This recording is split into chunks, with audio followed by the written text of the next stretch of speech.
Chapter 1. The Chase. In the moonlight, she saw the face of a Sandman. His cold eyes, his hard mouth. His finger moved, and she heard the gun explode. The girl's eyes were wild with fear. They shone out of her dirty face. Her knees were covered in blood from the fall. She had a sharp pain in her side from running, but she ran. There was a high lover's moon, and the night was full of dark shadows. The shadows followed her.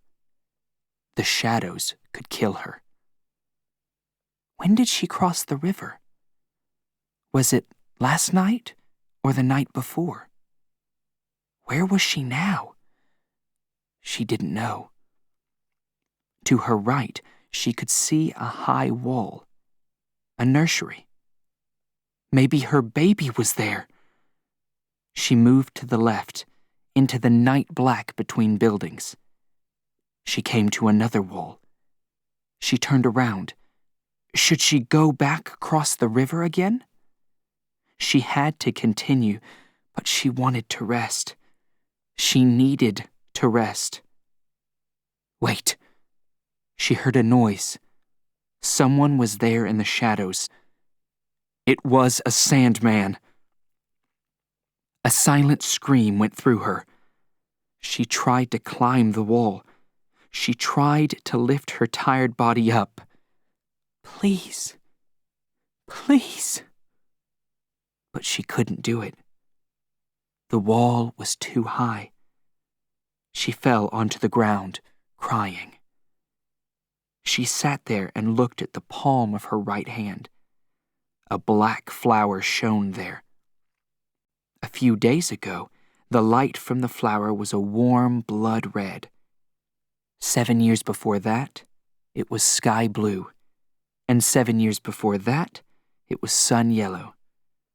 A different color for each 7 years of her life. Now she was 21, and the flower was black. Sleep black. Death black. The man moved toward her in the dark. She looked at her palm because her future and her past were written there. All of her fears and hopes were there. In the past, sanctuary was her hope, her dream. She didn't want to die like the others. She didn't want sleep. She wanted to live. But that was impossible. There was no hope now. The man stood over her. She didn't look up. She knew that it was the end.